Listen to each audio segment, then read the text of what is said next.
hapa. Mimi niko pale ambapo tulimalizia na Yohana ameendelea kuzungumza habari ya Pasaka. Na mimi niko hapa nikisema ya kwamba Jumapili lijalo ni Jumapili ya ukombozi ambayo tutamshuhudia Yesu Kristo akitembea akifanya mambo yake hapa mwenyewe.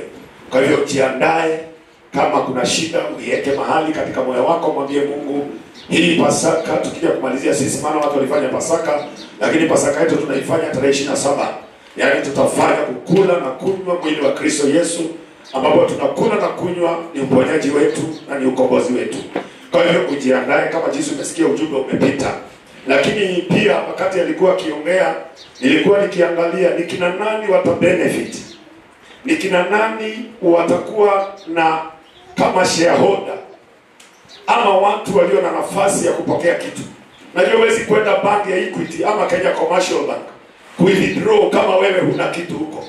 Una kitu huko. Kwa hivyo wakati alikuwa akizungumzia habari ya ukombozi wetu, akizungumzia habari ya kuponywa kwetu, akizungumzia habari ya kufanikiwa kwetu kutoka kwenye maskini, mimi nilikuwa naangalia ni kina nani watakuwa na nafasi hiyo. Na ndio nataka nizungumze leo ya kwamba sisi, kama unaandika kidogo unaweza kuandika tunafananishwa na Kristo. Tunafananishwa na Kristo. Tunafananishwa na Kristo. Baada ya kufananishwa na Kristo, tuwe na tabia ya Bwana wetu Yesu Kristo. Kwa hiyo kama tunafananishwa na Kristo, tuwe na tabia ya Bwana wetu Yesu Kristo. Na kama tutakuwa na tabia na tunafanana na yeye, basi automatically tutakuwa watu walio na share katika ufalme wake. Maana inasemekana sisi ni warithi pamoja na yeye. Hauwezi rithi bila yeye. Sisi ni warithi pamoja na yeye. Huwezi rithi bila yeye. Na ni nini kitafanya urithi pamoja na yeye? Baada ya kuokoka, ni sisi tuwe na tabia kama ya Kristo. Nikaangalia kidogo, hata kama nitazungumzia vitu vitatu ama viwili kwa pamoja. Nikaangalia jambo la kwanza, Yesu alikuwa mvumilivu. Jambo la kwanza, Yesu alikuwa mvumilivu. Wakati wote tukikosa hii uvumilivu, hata kama tutanena kwa lugha, hata kama tutafanya nini, hatutaweza kushinda katika safari hii. Hilo ni jambo la kwanza. Yesu alikuwa mvumilivu. Jambo la pili, Yesu hakutenda dhambi. Hii jambo la pili, Yesu hakutenda dhambi maisha yake yote. Kumbuka, anafananishwa na sisi kwa sababu alikuwa mwanadamu na akafanyika mwanadamu. Na nikasomea ile andiko linasema ya kwamba na ijapokuwa alikuwa mwana, alijifunza kutii katika mateso yote aliyopitia. Kwa hivyo jambo la pili ni kwamba Yesu hakutenda dhambi. Kwa hiyo ili mtu aweze kufaulu katika hali hii, lazima kwanza uwe mvumilivu. Jambo la pili, uepukane na nini?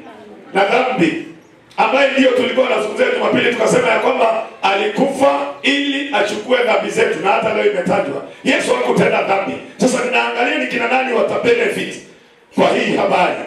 Vile hila haikuonekana kinywani mwake. Vile hila haikuonekana kinywani mwake. Tunafananishwa na Kristo, kumbuka hiyo. Tunapofananishwa na Kristo, tumekuwa na tabia ya Kristo. Sasa tabia zake ndogo kidogo ambazo leo nataka nizungumze kwa uchache sana. Ya kwanza nimesema ni uvumilivu. Ya pili, hakutenda dhambi. Ya tatu, hila haikuonekana kinywani mwake. Umenipata? Kwa hiyo tukiingia katika hiyo sentence utaelewa ya kwamba kile nataka kuzungumza hapa ni kwamba wewe unatakiwa kuwa kama nani? Kristo. Na ukiwa kama Kristo, utakuwa na benefit na yale mambo yameandikwa kwenye Biblia. Yale mambo yameandikwa kwenye Biblia. Zile ahadi ziko kwenye Biblia ni za wale watoto wa Mungu wanaokaa na kufanana na yeye aliyesema, kwa mfano wangu na kwa sura yangu na nilimuumba mwanadamu. Sasa sura ya Mungu na mfano wa Mungu ulikuwa ni utakatifu wake. Leo kama tutakuwa wana wa Mungu, lazima tuwe na tabia hizi. Hasa ni kidogo sana hizi. Ziko nyingi lakini ni kidogo sana. Na nikawa nikiangalia katika kitabu cha waraka wa kwanza wa Petro. Waraka wa kwanza wa Petro. Hapo ndio tutajifunza kidogo. Nataka nifundishe kidogo. Jana nilikuwa jana hata juzi nikaangalia TV. Jana nilipata nafasi ya kuona taarifa habari na juzi mimi naona taarifa habari peke yake, na nikaona watu wakitembea, na hata juzi Ijumaa walikuwa wanatembea wengi huko, wamebeba misalaba na vitu vingi na matawi. Na kile kilishangaza sasa, huko kwetu hatujakuwa na hiyo uwezo mkubwa kama watu wengine.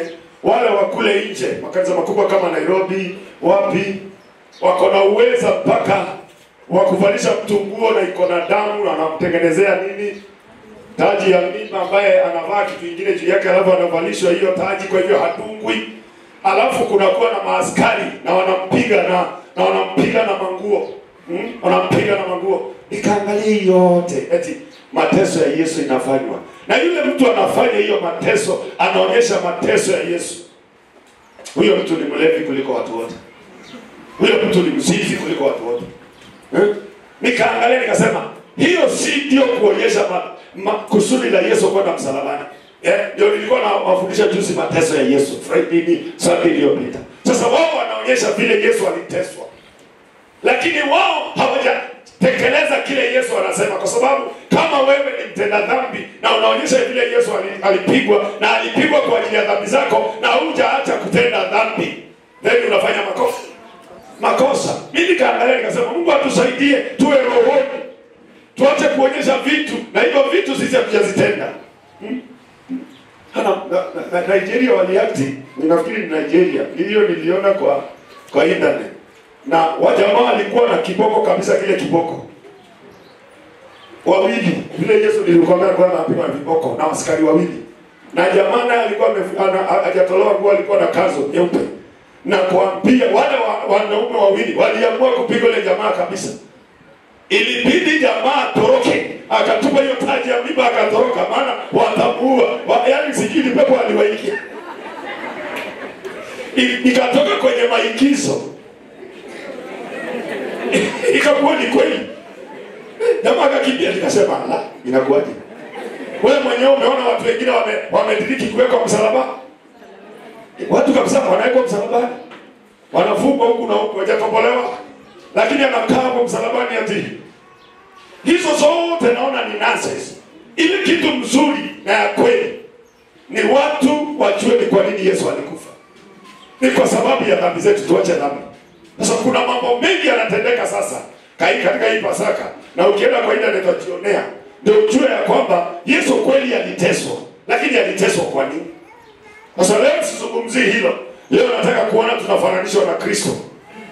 Na naomba tusome, mimi nikilenga mstari wa 21 na 22, au kama nitafika 23 ni sawa.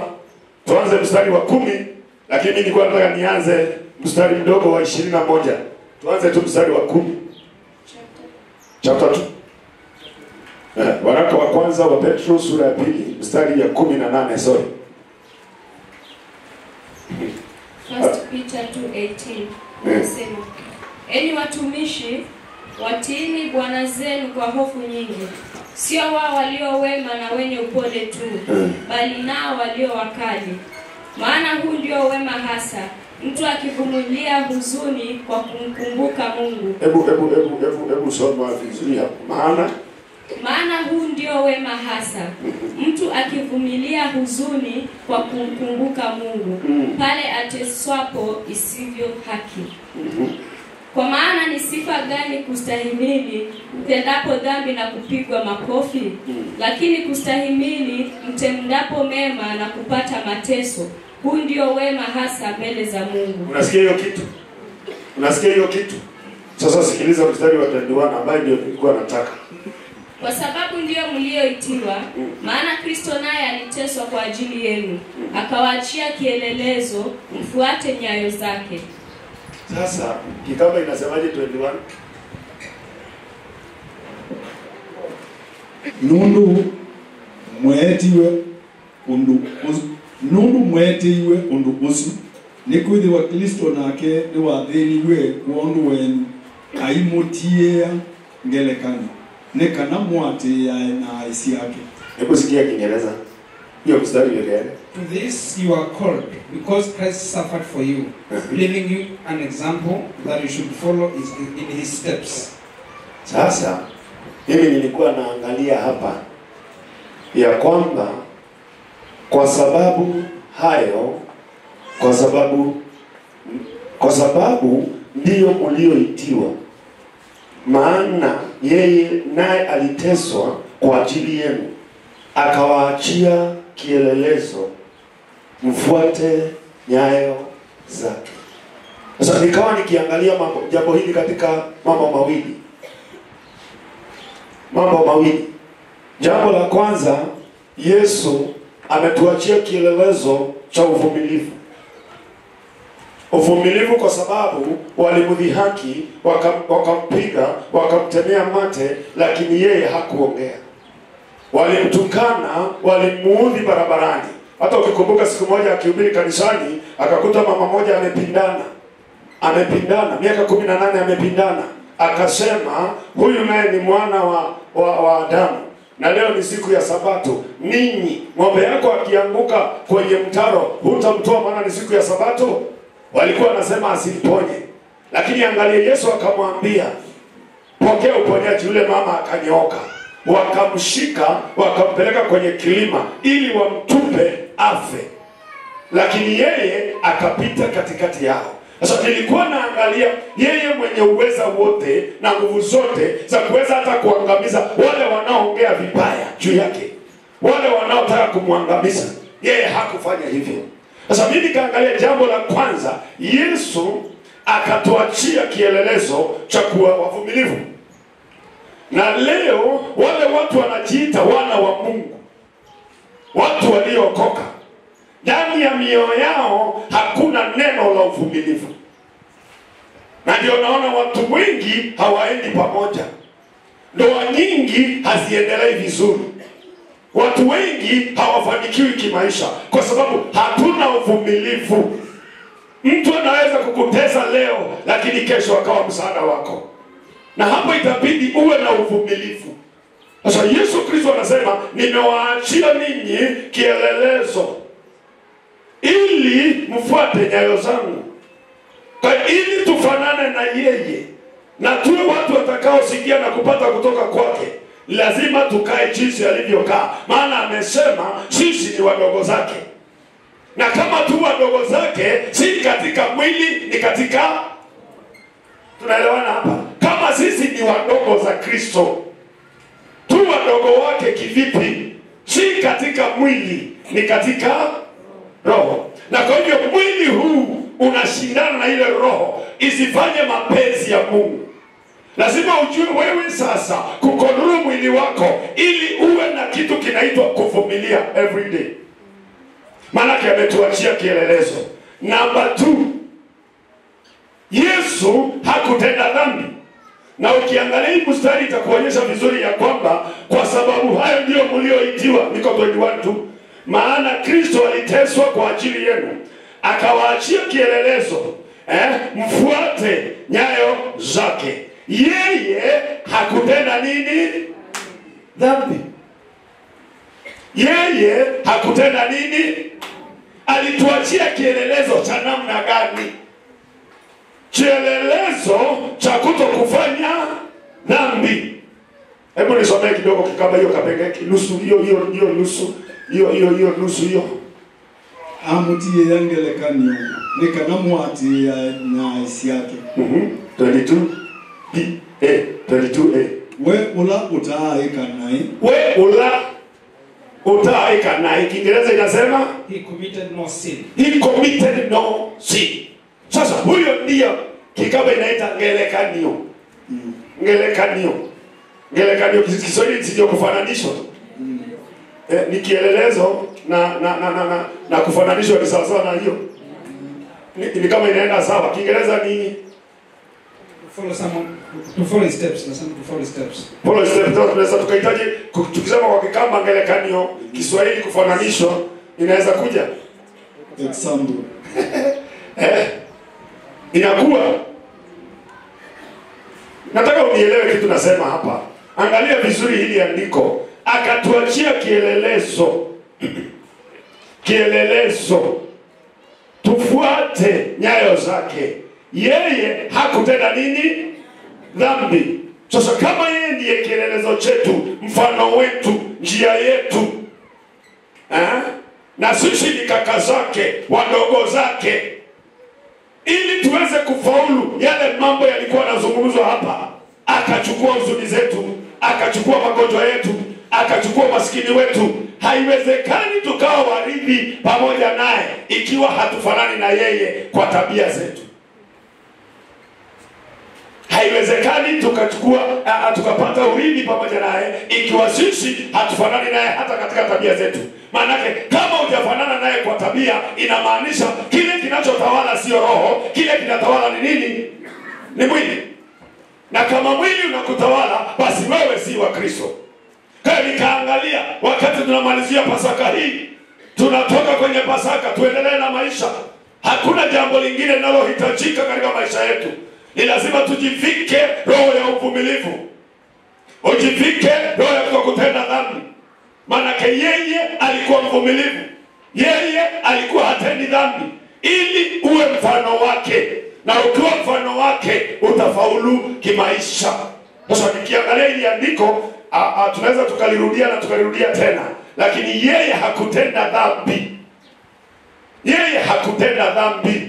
Sasa sisi tunapotenda dhambi, awishwa ama sasa tukiwa tumetenda dhambi, je, sisi tunamfanana na Kristo? Simuseme. Je, sisi tunafanana na Kristo? Kama hatufanani na Kristo, unatarajiaje kuingia kwa hiyo bangi yake uchukue uzima? Inawezekana? Aneleze mtaka kukusaidia. Unajua mwenye dhambi akikuja hapa, Mungu amwambieni kwanza tubu ndio nikuombee. Mungu anamwombea na anamponya. Lakini wale waliojua Mungu, waliomjua Mungu, wakaelewa neno hili. Maandiko inasema ni kwa imani. Sasa wakati umetoka katika imani ukatenda dhambi, hapa kwa hii bangi ya Yesu huwezi ukapata chochote. Kwa hiyo ni lazima tujifunze, tuwe kielelezo chake hapa duniani, ili watu wakikuona Mama Vivian wanaona Kristo aliyesimama, na kupitia wewe watu wengi watakuja kwa Mungu. Maana wakijaribu kukufuatilia usiku na mchana, wanaona mtu ambaye hatendi nini. Unafikiri watu wa duniani watujui? Wale hawako kanisani wanatujua kuliko vile tunajuana sisi. Na ukitaka kujua taarifa ya Sendeu, kwenda kwa wale watu wajaokoka. Waulize Sendeu anakaaje. Watakwambia historia yangu. Ukienda kwa mtu ambaye atakwambia ni pastor huyo, na mimi sistahili kuongea habari ya pastor. Kwenda kwa mtu wa duniani. Kama unataka kujua, utaelewa. Kwa hiyo sisi tumezungukwa na wingu kubwa la mashahidi. Wakitaka kujua, je, tunafanana na yeye? Sasa maandiko inasema hapa ya kwamba yeye hakutenda dhambi. Angalia hiyo pia yake inasema wala hila haikuonekana kinywani. Na sisi tumejaa hizo hila. Tunadanganyana tu, Bwana asifiwe, lakini ndani yako unasema kaishe kakisirani haka. Lakini mdomo inasema nini?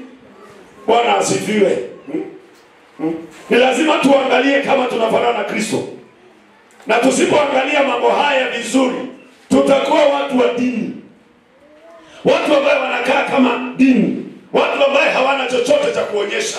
Kwa sababu Kristo ama Mungu ana kanuni zake. Na hizi kanuni ametuachia. Na hajatuachia kama hajafanya yeye mwenyewe experiment. Yeye mwenyewe amefanya nini? Experiment. Majaribio. Akaja katika mwili. Akateseka hiyo miaka 33.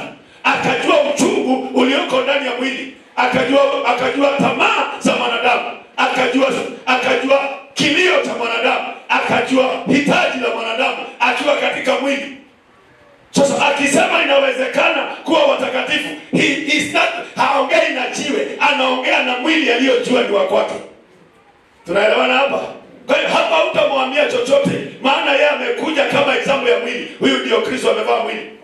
Amekaa hapa duniani, hakutenda dhambi. Hila haikuonekana kinywani mwake. Alikuwa mvumilivu, lakini wewe ukiambiwa kitu kidogo, una uvumilivu. Tamaa ikija, umeingia huko. Umeshafanya mabaya. Ikifika mahali ni matukano. Sasa ni lazima tuelewe ya kwamba sisi ambaye tunafananishwa na yeye, tabia yake inaonekana si katika ndani, ni katika matokeo ya hii. ataonekana aje katika matokeo ya nje? Ndani kukikamilika, mwili wako hautafanya makosa. Macho yako haitafanya makosa. Kuongea kwako hakutafanya makosa. Lakini ndani ikiwa mbaya, basi kile utatoa ni kile ambacho kiko na ni nini kinadhihirisha? Ni katika mwili. Unakuta mwingine anasema nitakupiga na niende nikaokoke tena. Hujawasikia? Ndio unaona watu wengine wanaenda wanafanya dhambi kwa sababu kuna rehema.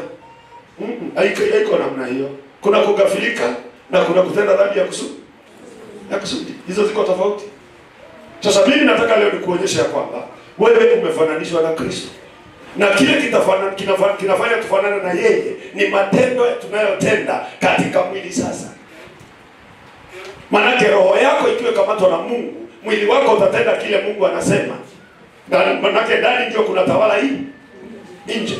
Sasa anasema wala yeye hakutenda dhambi. Na ukumbuke huyu ndio mfano wetu sasa. Maana anasema tumefananishwa na yeye. Yeye hakutenda dhambi wala hila haikuonekana kinywani mwake.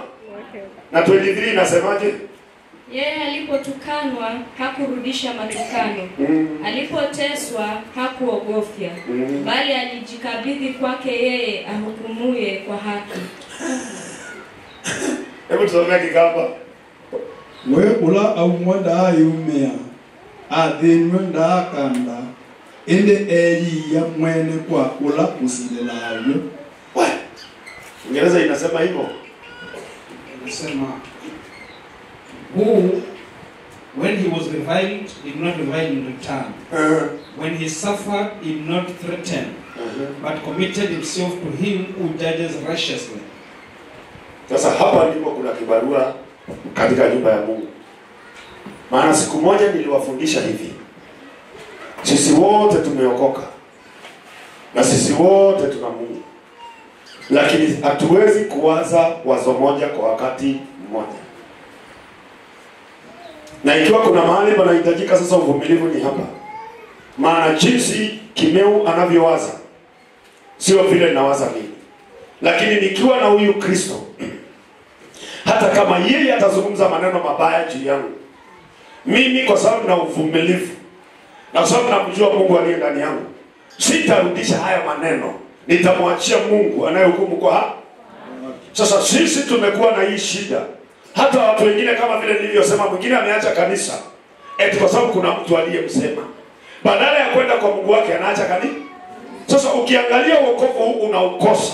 Maana kielelezo chetu ambaye ni Kristo Yesu na ndiye mwokozi wetu na ndiye anakaa ndani yetu, yeye anasema ya kwamba yeye alipotukanwa hakurudisha matukano. Inawezekana umetukanwa, hujarudisha matukano, lakini umetukana zaidi ya yule aliyekutukana kwa sauti. Hiyo utanielewa kweli?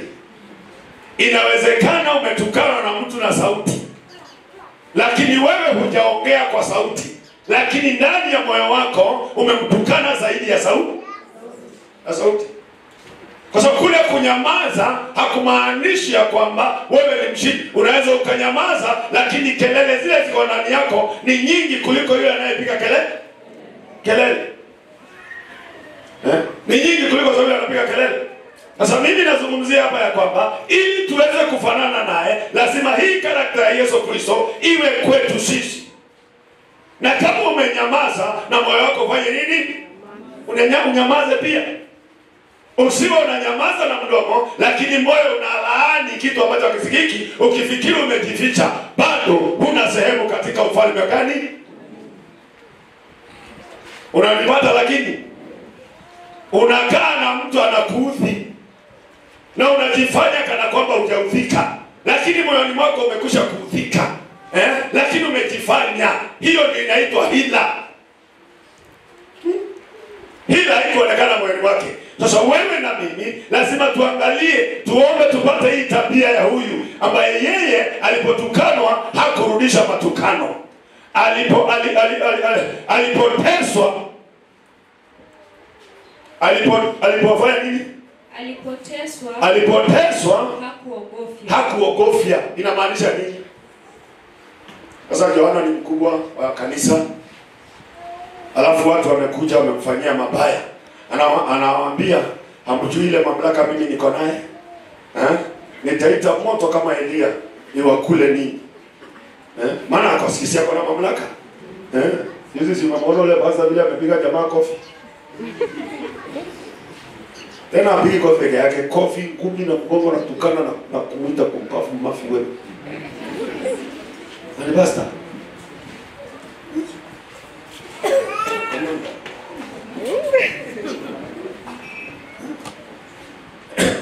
Yaani nikaangalia hivi nikasema Mungu wa mbinguni anayetupenda atuhurumie.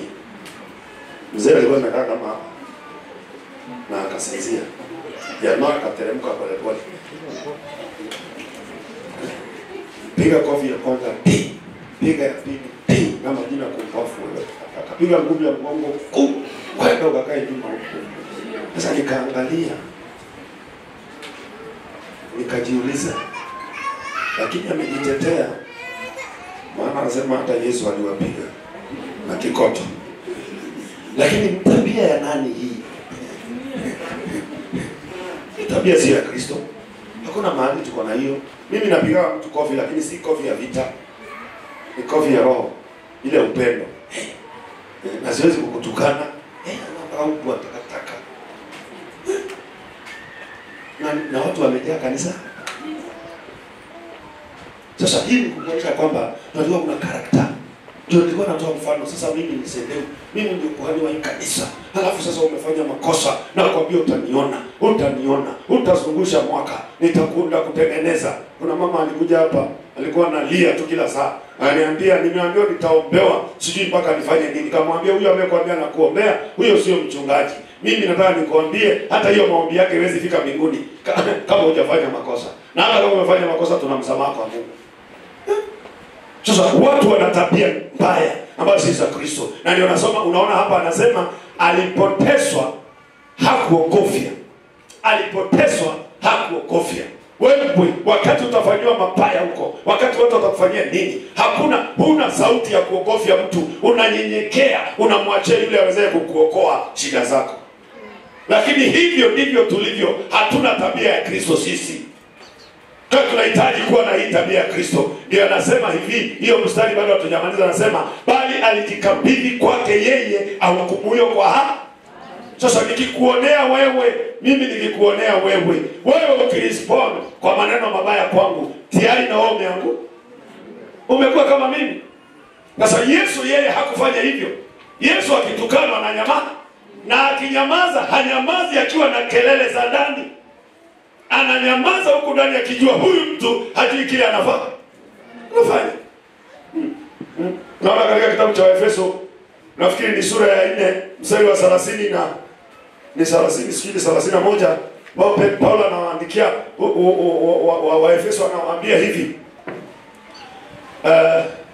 ghadhabu yote na hasira na kelele na matukano yaondoke kwenu, pamoja na kila namna ya ubaya. Sasa ukiangalia Paulo alikuwa anasema nini? Hakuwa anazungumzia kelele hii.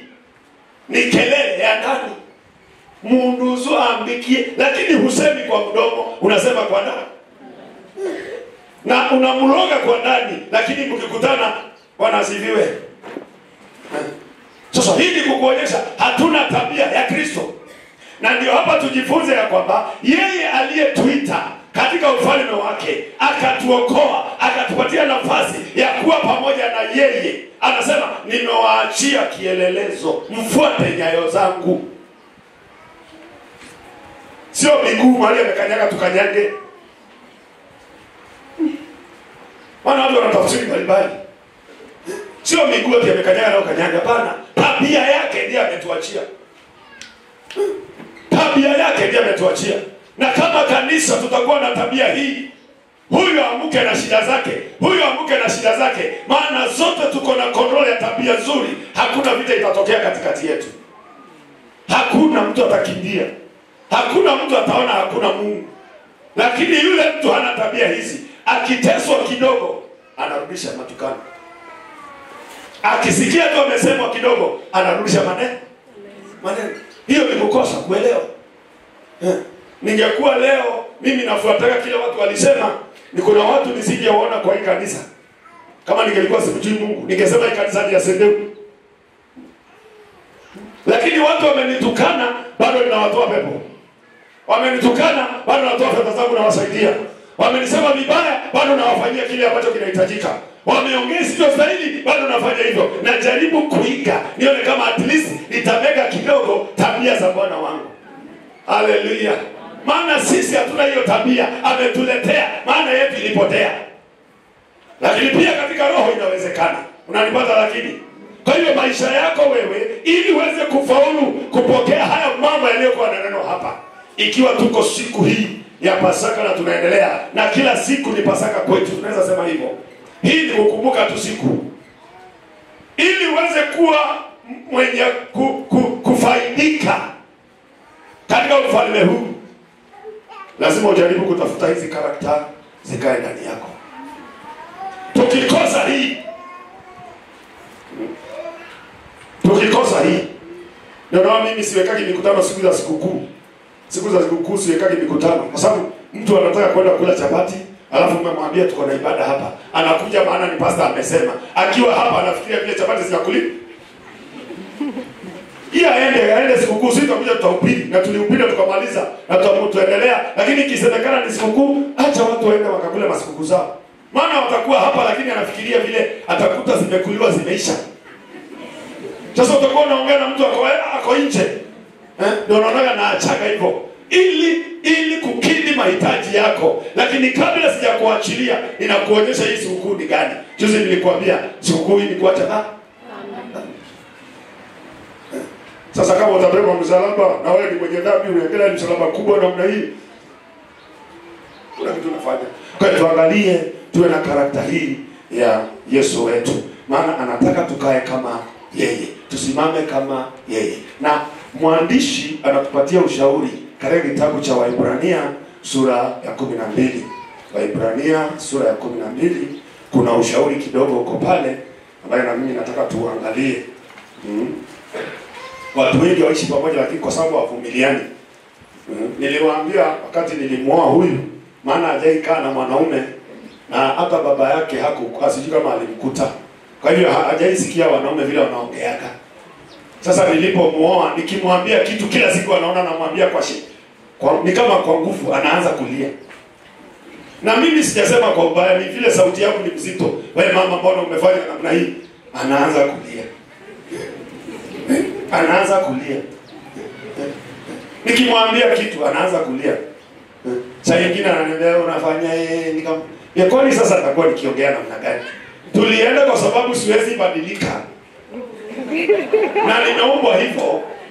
Na sifanyagi makosa, ninasema kweli. Alipoona hii si ubaya ako naye, wala hajai kuwa mbaya kwangu, siku hizi anacheka nikiongea. Sasa tabia ya Kristo inatakiwa iwe yetu. Tabia ya Kristo. Sasa yeye hata kama kuna ingine ambaye anaona inakuwa namna hii, ameshajua huyu jamaa sauti hii haiwezi badilika. Nikako hivyo. Na sasa Yesu Kristo naye hawezi badilika. Wale watakao badilika ni nani? Sisi. Ili tuweze kufit, maana yeye anaitwa ndiye Bwana na sisi ni nani? Ni bibi harusi. Sasa Bwana na bibi harusi, nani anabadilisha mwingine? Siku hiyo ulikuwa unapendwa huko ukiambiwa I love you. Kwani uliambiwa utaenda kuni ama utaenda maji? Uliambiwa utaenda shambani? Nilikuwa naambiwa naweza kukusomea ile ya Sulemani katika wimbo ulio bora. Vile naona. Ukaambiwa maneno, ukaambiwa ulipofika kule nyumbani kama uliolewa vizuri, wacha hizi za kuiba. Unajua kuna watu wengine wameolewa vitu tofauti. Kuna mtu anaolewa harusi. Anapelekwa picnic, inaitwa picnic. Inaitwaje? Honeymoon. Nena saraya ambapo nalakwa. Yaani anapelekwa mbali. Wanaenda wanastarehe. Wanakula ile kitu wanataka. Wanashikana vile wanataka. Hapo hakuja sheria bado. Wanaendelea. Alafu wanarudi nyumbani. Wakienda nyumbani, mama anaona mkaza mwana amekufa. Mwana mkaza mwana kaa hapo ndani. ikiwezekana hata anaweza kunyia ndoo ipelekwe asitoke nje. Si ni mkaza Bwana? Si ni mtupia?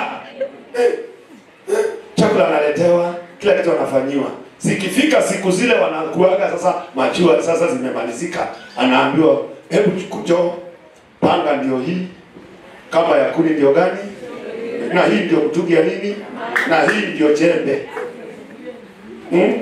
Ikifika hapo sasa, mzee kama ni kazini alikuwa anaenda Nairobi, pio unaachwa hapo na nyumba ndio hiyo anza kufakia. Sasa ikifika hapo na ulikuwa umeambiwa dedi utaacha hiyo ndoa. Sasa lazima na sisi tujue maandiko inasema, kwa maana jinsi hii Mungu aliupenda ulimwengu hata akamtoa mwanae wa pekee, ili kila muamini asipotee bali awe na uzima wa. Ukishaingia kwenye hiyo ndoa, you became a wife. Na ukiwa mke lazima ukae namna hii. Lazima tuwe na uvumilivu. Lazima tuwe na kutokutenda dhambi. Lazima hila isionekane ndani yetu na mambo mengine mengi. Lakini watu wanataka kwenye ndoa lakini hawafanyi vile inataki, itavunjika tu hiyo ndoa. Na unataka kukula, kwa hiyo lazima umsikilize vile anasema. Hata kama inasemekana si ni mwili moja, Biblia pia inasema na mume ni kichwa cha nini?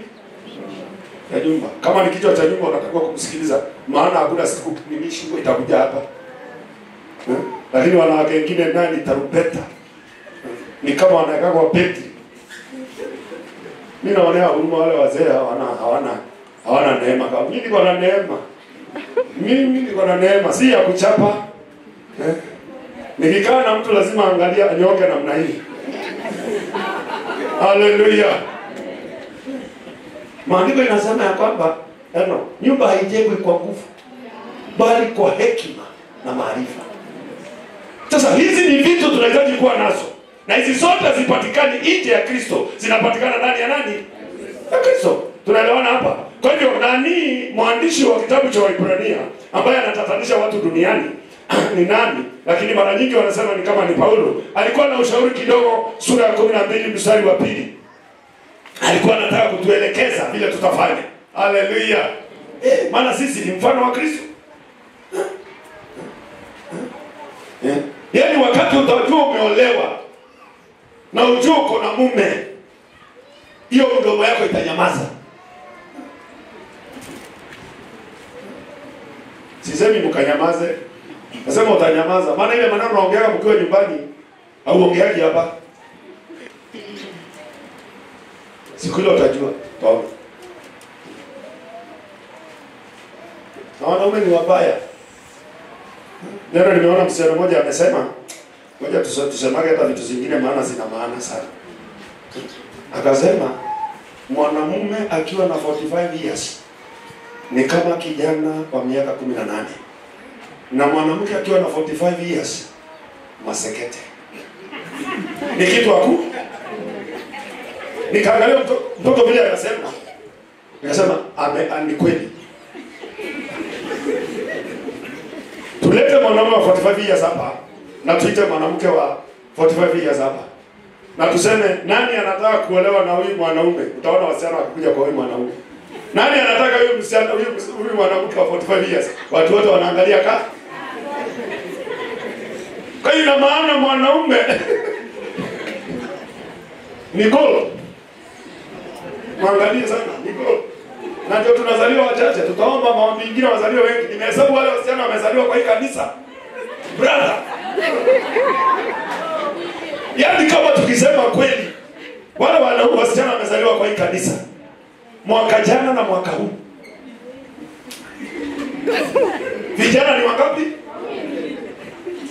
Sasa hivi kukuambia ya kwamba kuna mahali tunaenda. Sijui kama lile andiko tatimia wanawake 7 mwanaume mmoja. Sijaelewa lakini utaona mbele. Wanaume 2, wanawake 20. Ndio wamezaliwa hapa. Wanawake tu bwa. Lakini tuache hiyo.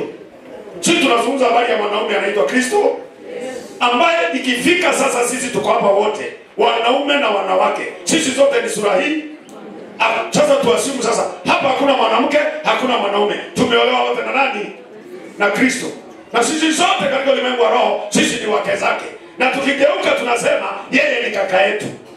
Sasa unaona, sasa tunatakiwa kuwa na tabia zake sisi sote. Lakini tukifika sasa katika mwili, tunakuta kuna mwanaume na kuna nani? Mwanamke. Na mwanaume anatakiwa heshima kuliko mwanamke katika kulingana na maandiko. Lakini si kusema ni kupigaga makofi ndio nipe heshima. Lazima nifanye kusudi langu ndio nipate heshima kwako. Sawa sawa. So sasa huyu Paulo ama huyu mwandishi wa kitabu anajaribu kutuambia nini? Hebu tusome mstari ya pili. Tukimtazama Yesu mwenye kuanzisha na mwenye kutimiza imani yetu. Achia hapo. Soma kikamba. Tukimuzisia Yesu mwambelelia na mwanzilishi wa mwiki wetu. Kiingereza, looking unto Jesus, the author and the finisher of our faith. Sasa anamaanisha nini? Kwa sababu tuko katika mwili. Na mwili huu unakabiliwa na mambo mengi. Na yeye alikuwa katika mwili na akakabiliwa na mambo mengi. Sasa kwa sababu ameshinda, ili na sisi tuweze kushinda, lazima tumwangalie yeye aliye mwanzilishi na kumalizia. Nikumalizia bali kwa nini? Mkimtazama yeye mwenye kuanzisha na mwenye kuitimiza imani yetu. Unatazama nini? Unaangalia mwenendo wake, tabia yake, usemi wake. Alifanya nini? Wakati alikabiliwa aliongea nini? Wakati alipigwa aliongea nini? Sasa tukimtazama yeye ambaye ndio mwanzilishi wa imani yetu. Mimi nampenda sana yule jamaa anaitwa Ambwene, ule wa kule Mbeya. Ule ameimba majaribu ni mtaji. Majaribu ni mtaji.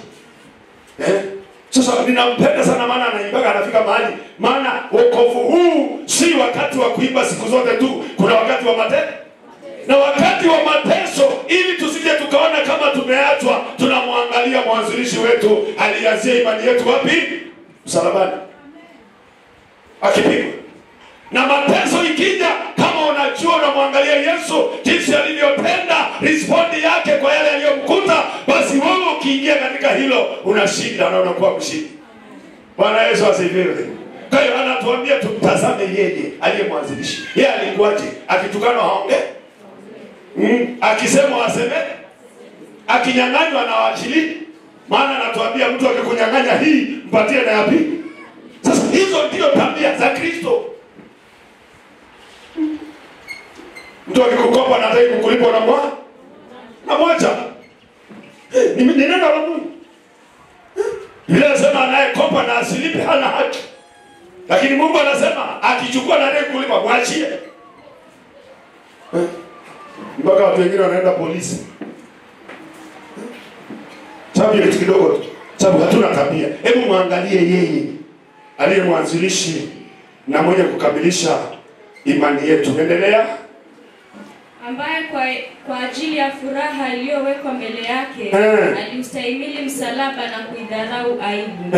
Naye ameketi mkono wa kuume wa kiti cha enzi cha Mungu. Kikamba ulakuonwa utanu ulawa iwe mbe wake omeisia elangelani aibodia ndoni na niwe kalile ndi ngale ya kuoku kwa aume kwa kibila cha usuru. Sikiliza Kiingereza mtu wa Mungu.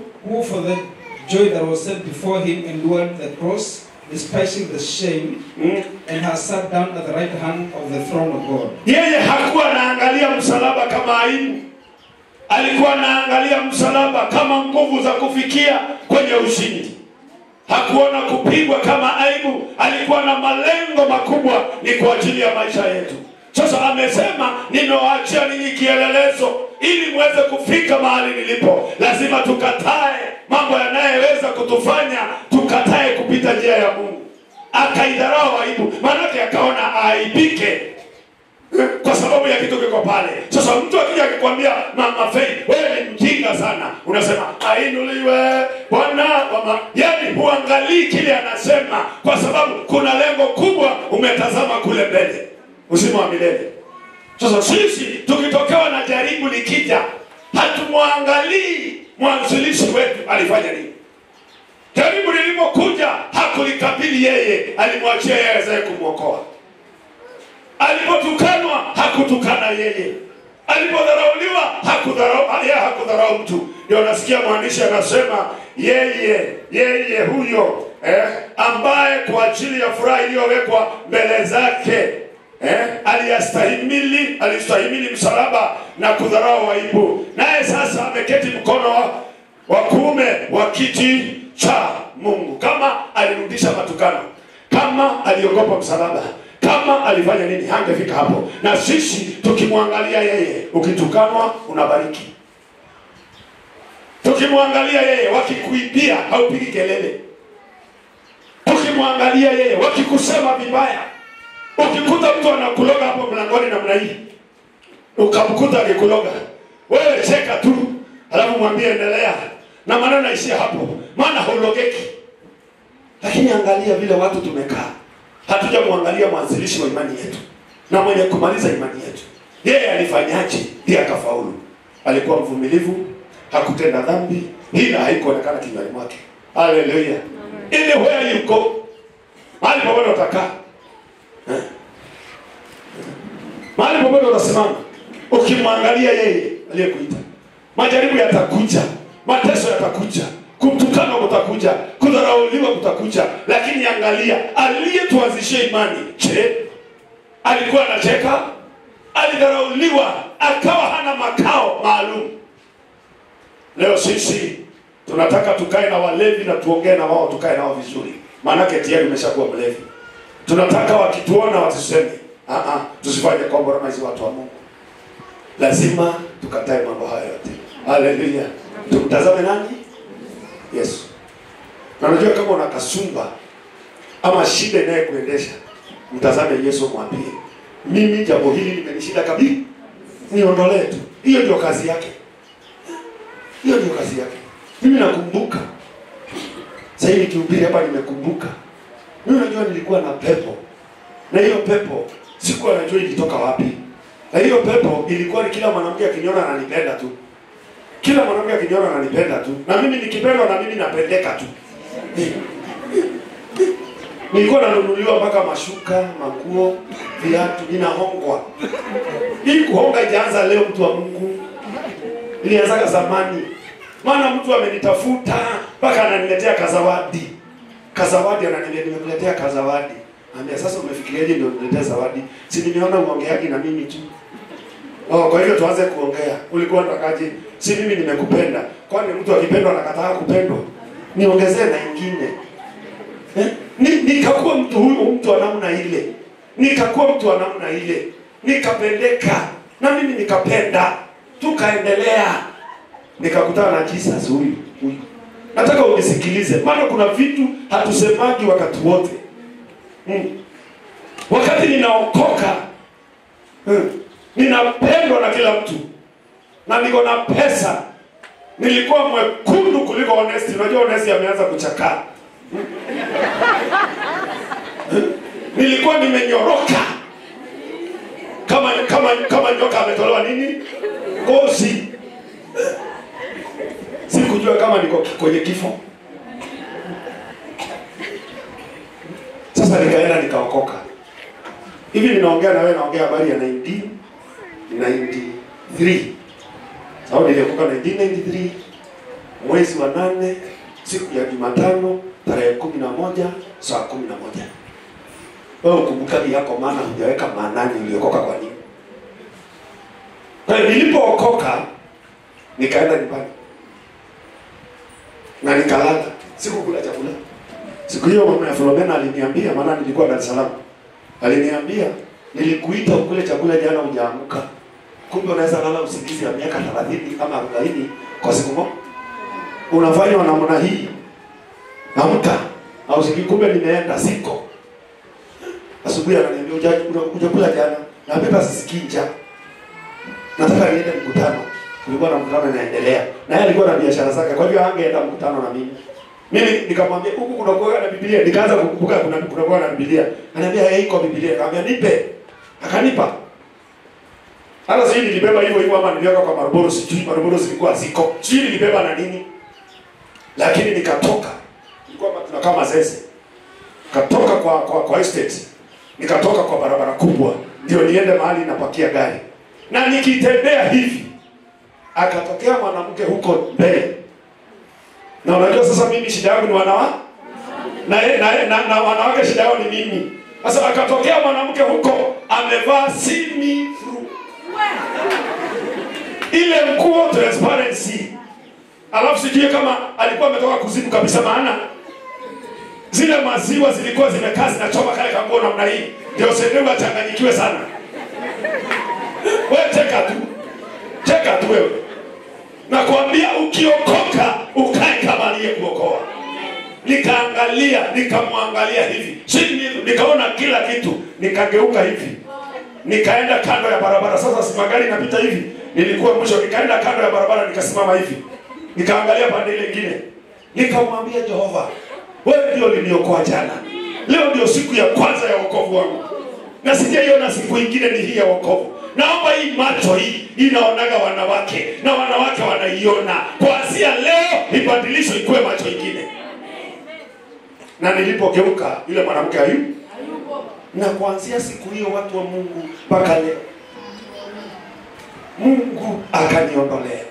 Ndio unaona mimi nahakiki kina mama, sina shida. Lakini nikiona una shida siwezi kukuhagi na kuacha. Kwa sababu mimi hakuna shida. Ndio wakora wengine wa hii tukina wakasema, huyo jamaa tutamwangusha. Yeye tumeona kazi yake, ana wasichana wake anashika tu na sisi tutaenda tushike.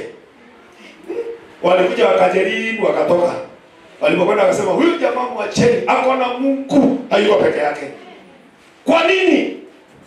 Kwa sababu nilipookoka nikashughulikia my part. Kristo akashughulikia. Ndio nasikia mkimtazama yeye aliye mwanzilishi wa imani yetu na atakayemaliza habari imani yetu. Na tukimwangalia tutatoka kwenye tabia zetu, tutaingia kwenye tabia zake. Lile huwezi anasema nitakuwezesha mwanangu. Haleluya. Nitakuwezesha, akaniwezesha. Mtu alikuwa kisirani hivyo. Kwa na wanawake watatu masuria sijini ngapi mpaka Wakamba, Wajaluo, twende Washanga wote. Kila mtu aliyesonga karibu na mimi. Leo miaka hiyo imepita. Huu ni mwaka wa 33 ama 34. Naendelea kuchoka, lakini nachoka nikiwa namwangalia yeye. Mimi nakumbuka mwaka wa 89, mtu mmoja aliniambia niokoke. Nikamwambia my friend, hata hajafa yuko. Ndio mkubwa wa Full Gospel. Na doctor. Okoka, nikamwambia siwezi okoka ndugu. Mimi sasa kudanganya Mungu. Maana hawa jamaa siwezi acha. Unaona, kwa sababu hiyo ni akili ya wanadamu. Akaniambia ukiokoka Yesu atakusaidia. Nikamwambia sitaki kujaribu. Wacha nikule kule, nishike mkongojo, halafu nikuje sasa. Maana wakati wote kwa nimeisha ma network. Kumbe sio hivyo. Sio nini? Sio hivyo. Kuna mmoja aliyekufa kwa ajili yetu. Atuondolee kila tatizo, atuondolee kila kiu, atuondolee kila kusudi mbaya ndani ya maisha yetu. Nilipopokea Yesu, sijui zilienda wapi. Akachukua shida zangu. Lesa wewe uko hapa leo. Kuna mambo inakusumbua. Muangalie. Ngoja nirudie. Muangalie. Yeye hakutenda dhambi. Hila haikuonekana kinywani mwake. Wala sijui nyingine ni gani, wala alikuwa mvumilivu pia. Muangalie, anasema ukimtazama Yesu mwenye kuanzisha na mwenye kutimiza imani yetu, mwenye kuanzisha na mwenye kutimiza. Sasa kuja kile kwa baba simama hapa. Alia kabisa. Kuja. Simama hapa. Angalia huko. Huyu ni nani? Kristo. Na huyu ni mshirika. Na huyu mshirika shida yake ni usinzi. Na huyu ndiye mwanzilishi wa imani yetu na mwenye kutimiza. Na alikuja kutuondolea yale yanayotutesa. Sasa huyu anakuja kwa nani? Sogea. Akisogea hapa anamwambia huyu, naomba uniondolee nini? Zizi. niondolee uzinzi. Naye huyu anakamata uzinzi anatoa. Maana maandiko yanasema alikuja kuyachukua madhaifu. Unaniona sasa? Kwa hiyo wakati tunazungumza tunamwendea Kristo. Tunamwangalia Kristo. Tunamwambia shida zetu. Tukimwambia shida zetu zinaondoka. Amen. Haleluya. Lakini watu wamesimama na mambo yao. Unang'ang'ana hautashinda. Eleza mambo yako. Siku anajua maombi, niligeuka tu kwa lami hivi, kaangalia kando ya barabara, nisimuone huyo mwanamke. Nikamwambia ondoa hii cross eyes, zinasumbua. Na zikaondoka. Na leo niko hapa mbele yako, nikikwambia tukimtazama yeye, aliye mwanzilishi wa imani yetu na mwenye kuimarisha imani yetu. Ile nayo kuteso namwambia, niko kana kukwata dede sienga iwa kwa. Na anachukua, anakufanya kuwa mtu mwingine. Haleluya. Bwana Yesu asifiwe. Unanipata? Kwa hiyo hatutaenda kwa sababu tunaenda, tutaenda maana tutaelewa. Ambaye kwa ajili ya furaha iliyowekwa mbele yake, alistahimili msalaba na kuidharau aibu, naye ameketi mkono wa kiti cha enzi cha Mungu. Mstari ya 3 inasema, maana mtafakarini sana yeye aliyestahimili mapingamizi makuu namna hii ya watendao dhambi juu ya nafsi zao, msije mkachoka ukizimia mioyoni mwenu. Nataka tusomee na kikamba. Na usikie hiyo mstari mrefu, lakini na kipengele mbili tu nataka hapo. Suwane ya imuno ula womesie mosi maide ou. Kwa tongea na hapo. Suwane ya imuno ula womesie mosi maide ou. Hebu simama hapo. Hebu simama hapo. Rudia na usimame hapo. Suwane ya imuno ula womesie mosi maide ou. Suwane ya ni kusema nini? Fikiri. Hebu angalia kitu vizuri. Yeye alivumilia. Yeye alishinda. Yeye alifaulu. Kama tutamwangalia, tutamfikiria, hii mambo inatushinda, haitatushinda tena. Ukijikabili kwake kabisa inakuwa tofauti. Kwa hiyo anasema, rudia mzee alafu some yote.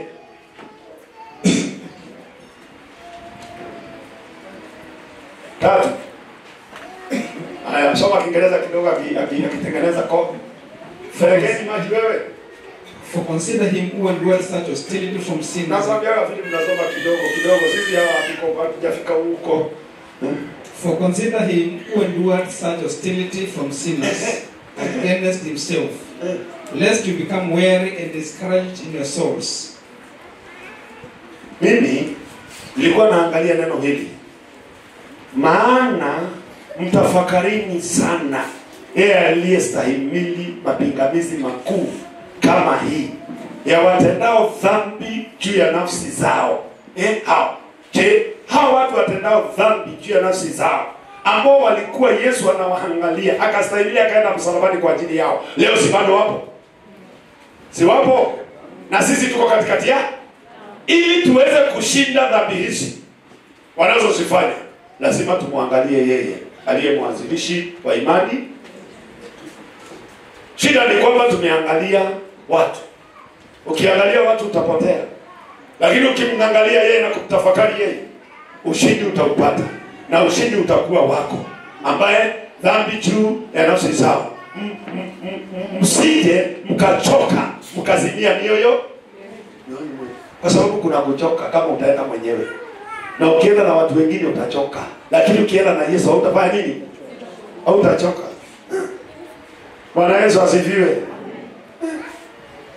Mambo yamekuwa mazito, yamekuwa magumu. Si kwamba Yesu hayupo. Yesu yuko pale pale. Na hajabadilika. Ndio Yohana amewaambia. Ndio huyo alienda. Akamwambia Lazaro toka, akatoka. Huyo bado yuko pale pale, anasema yeye habadiliki leo na milele. Lakini kwetu amebadilika. Hafanyi kitu, hafanyi kile anasema kwetu. Ni nini kinakataza afanye? Ni kwa sababu sisi hatujakuwa na tabia ya kwake. Na tukitafakari tunaangalia huyo mtu amehubiri namna gani leo? Ameongea nini? Wewe kazi yako si ameongea nini? Wewe chukua neno, niangalie kama linaendana na vile ninasema, kama halijaendana tengeneza, kama jinsi Yesu anasema. Bwana Yesu asifiwe. Kwa hiyo tunapoingia kwenye kumalizia kipindi hichi cha Pasaka, tukiwa tunamalizia somo letu kuanzia mwezi wa 10 sijui mwezi wa 8 na kukaa katika kweli na neno la Mungu, uangalie kusudi la Yesu kuja duniani na ni nini kilifanya ateswe hivyo alivyoteswa mpaka saa hii wanafanya. Juzi niliona wengine wanaingia pale na msalaba yao, wengine wameenda mpaka Robosoidi. Imagine watu wanatembea kutoka Robosoidi kwa ile wakitembea na wanafika mahali wanasimama, wanasema maneno yao na misalaba na wanaenda tena wanasimama mpaka saa 8 ndio wamekuja wakiingia kwa kanisa saa 8. Hawajakula, hawajakunywa, wanaonyesha mateso ya nani? Lakini wanaonyesha mateso, na hiyo mateso ya Yesu haijawasaidia. Nikatafakari hiyo kitu, nikasema Mungu atusaidie tuelewe mateso ya Yesu ni kuacha dhambi. Sisi tuache dhambi. Yeye hakuwa anateswa kwa ajili yake. Haleluya. Tumalizie katika kitabu cha Yohana sura ya 20. Nimalizie pale kuhusu hiyo maneno. Na ndio uone sisi ni wamoja na Kristo, na kile kitafanya tuwe wamoja na Kristo ilikuwa na tabia yake. Bwana Yesu asifiwe.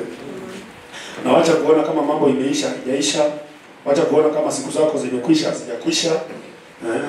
Angalia Mungu aliyekulete na ambaye amekupa kuwa hai mpaka sasa, na huyo Mungu atakusaidia.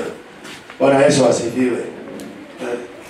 Mimi niliokoka katikati ya meno ya simba, na leo na ushuhuda ya kwamba Mungu amenisaidia. Maana wakati Mungu aliniita, wakati nikiokoka ni ukimwi ilikuwa imeshika kasi. Na mimi nilikuwa mbovu kabisa. Nikaona kweli Mungu amenisaidia, maana hakuniacha niendelee, ningekufa na ukimwi. Sasa wewe ambao kwa nyumba ya Mungu unajua jambo hilo ni dhambi, lakini unaendelea. Ukimwi hawezi piga chenga kwako. Utakupata. Hawezi piga chenga kwako. Hawezi piga chenga, itakupata. Maana ni kusudi unafanya. Na kufanya kusudi naona alipwa. Tunataka tusome mstari wa 17. Chapter 20 verse 17. Yohana 20 mstari wa 17. Yesu akamwambia, usinishike, kwa maana sijapaa kwenda kwa Baba, lakini enenda kwa ndugu zangu ukawaambie, ninapaa kwenda kwa Baba yangu, naye ni Baba yenu. Hebu rudia na usome kama mtu alisoma sana, maana ulisoma sana. Yesu akamwambia, usinishike, kwa maana sijapaa kwenda kwa Baba, lakini enenda kwa ndugu zangu ukawaambie, ninapaa kwenda kwa Baba yangu, naye ni Baba yenu. Naye ni Baba yenu, kwa Mungu wangu, naye ni Mungu wenu. Unaona hiyo kitu? Hii ni wataka uangalie hapo. Yesu Kristo anatambua sisi ni kina nani. Anamwambia yule Mariamu, nenda ukawaambie ndugu zangu. Maana yeye ndiye alikuwa kwanza kumuona. Anamwambia usiniguze, sijaenda, lakini naenda na nitarudi. Nenda kwa ndugu zangu ukawaambie. Naenda kwa Mungu wangu na ni Mungu wenu. Naenda kwa Baba yangu na ni Baba yenu. Alikuwa anamaanisha nini? Kama tutachukua vile alivyo mfano wake, tukae kama yeye, tusimame kama yeye. Mungu ni Baba yako. Mungu ni Mungu wako. Kwa maana alikuwa Baba ya Kristo na Mungu wa Kristo. Sasa wewe na mimi, kile kinatunyima kuwa na ile opportunity ama nafasi, mwanya wa kufikia pale, ni yale mambo tunatenda yaliyo kinyume na yeye aliyetuachia kielelezo chake. Kama tutakubali kushika kielelezo, tutembee katika kielelezo, tusimame katika kielelezo chake, yani kile alifanya tufanye, vile alikaa tukae. Unaona, yeye alikuwa akienda mlimani kila siku, hakuwa analala nyumbani. Sasa sisi hatuwezi hiyo. Alikuwa akimaliza huduma mlimani, asubuhi anaamka. Akimaliza huduma mlimani, asubuhi anaamka. Hiyo ni tabia ya Yesu.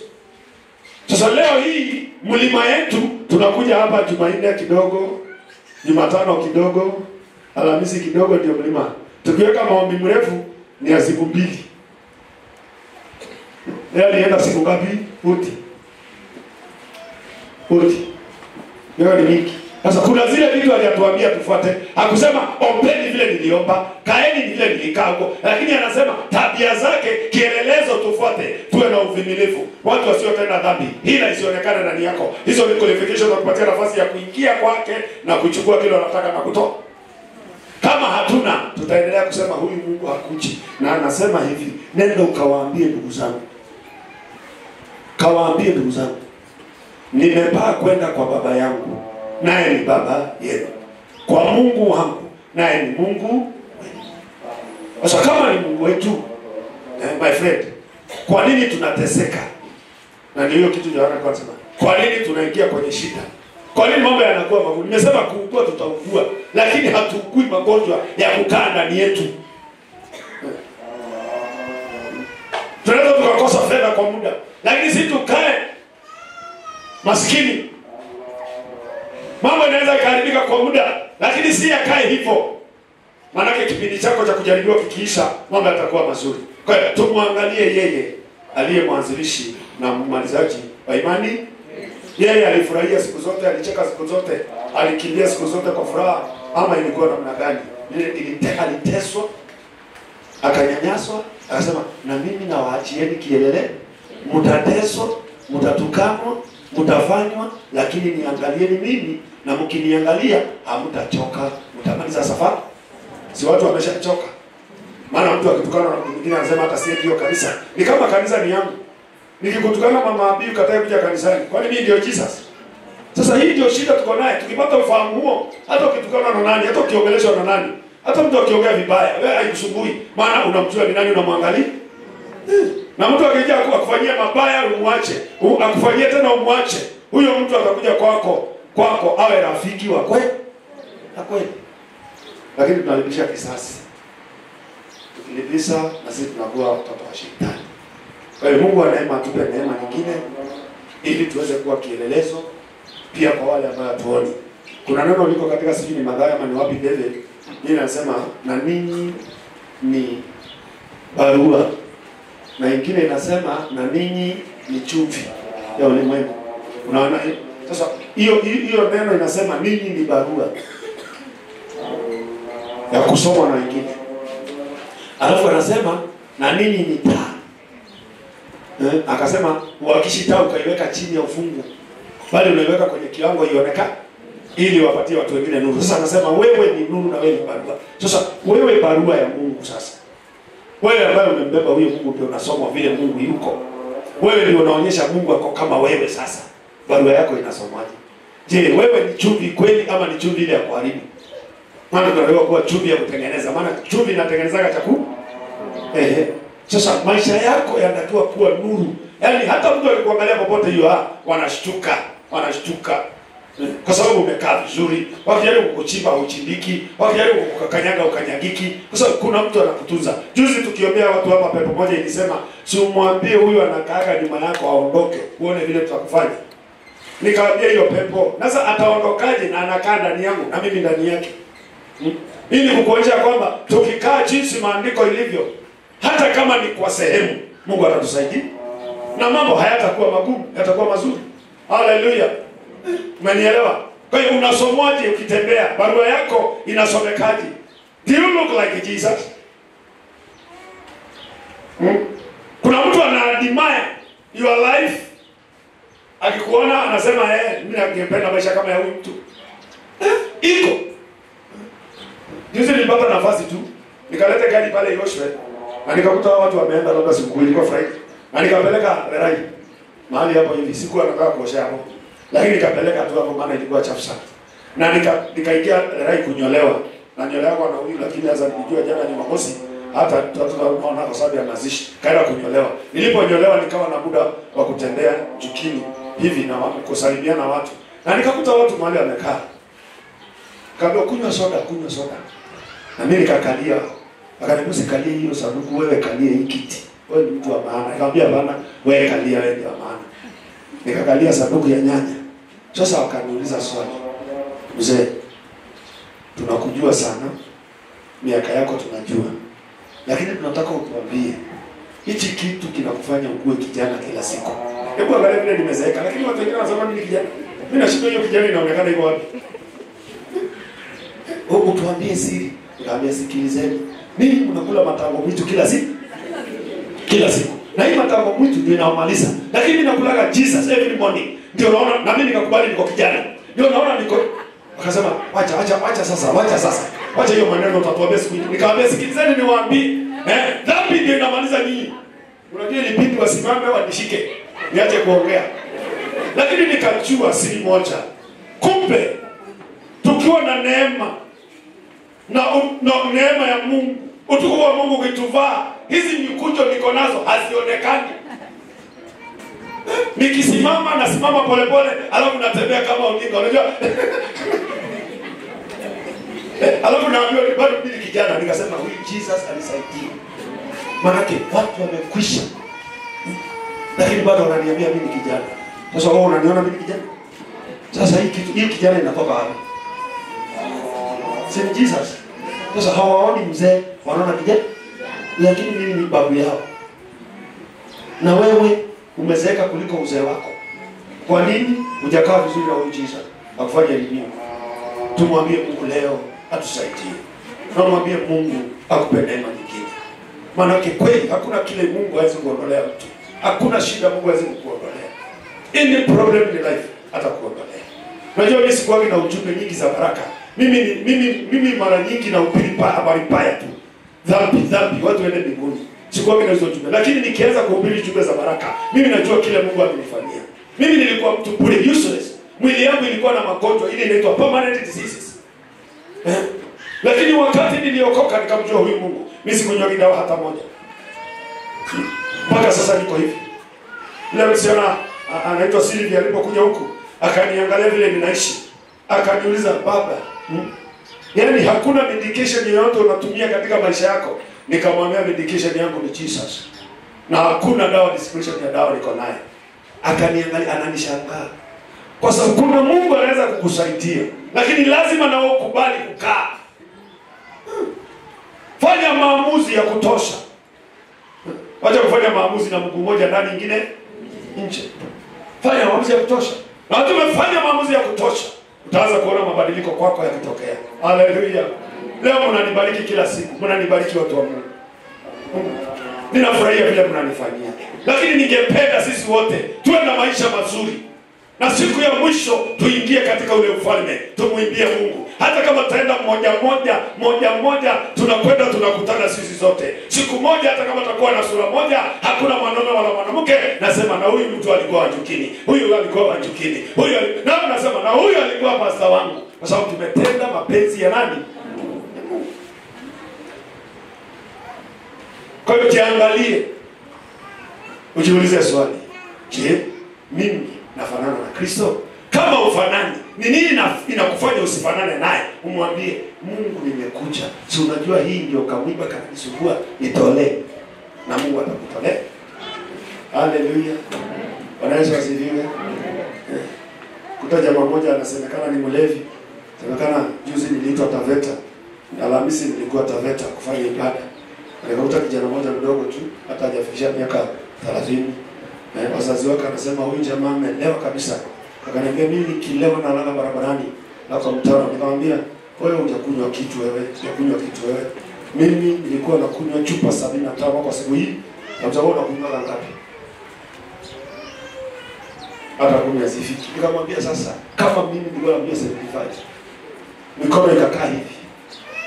Nikasahau kunisalimia na kusalimia tena. Ukiniambia tulikuwa tunakwambia tunaonana lini? Nimechanganyikiwa. Yesu akaja akaniokoa. Mikono ikanyoka. Kiu ikaenda. Nikamwambia kijana, wewe kama utamwamini huyu Mungu, hiyo kilabu haitakuona tena milele. Kwa sababu Mungu ametutendea mambo makubwa. Tukieleza watu wanaona kama ni utani. Lakini angefufuka mama yake anapita. Leo asimame hapa awaambie mkijua. Sikuanguka mtaroni, sikulala barabarani, na nakunywa pombe na naendesha gari. Na sigongi mtaro, na sigongi miti, na gari yangu yaharibiki. Maana Jesus alikuwa ananingojea siku moja nije nisaidie watu. Haleluya. Na ndio hili ninafanya kwa juhudi zote. Ili na wewe utoke mahali upo. Na hata kama nikubarikiwa utabarikiwa. Mara ya mwisho nilimwambia huyu alikuwa ananipatia nguo. Yeye ni mfupi na mimi ni mrefu. Yeye ni mnene na mimi nilikuwa mwembamba. Sasa hivi nimetawapa kitambi ya TV mnanilishanisha hapa. Ananipatia suruali yake mpaka nifunge mara 3. Alafu nikivaa inafika wapi? Alafu natembea, haleluya, Jesus. Na ilikuwa suti nyekundu, sijasahau. Red kabisa kama hapa. Na kwa sababu mambo ni magumu, sijamwacha Yesu kwa sababu ya shida. Nikipewa ninavaa, naifunga vizuri na nasema haleluya, haleluya, na muangalia yeye. Oh haleluya. Katikati ya matatizo na muangalia yeye. Watu wanaacha Mungu kwa sababu ya matatizo madogo. Maana hawajajua kwa nini wameokoka. Hebu badilisha mawazo yako katika shida zako ulizo nazo. Umwangalie yeye. Uone kama hata badilisha maisha yako. Naomba tusimame tumwambie Mungu asante.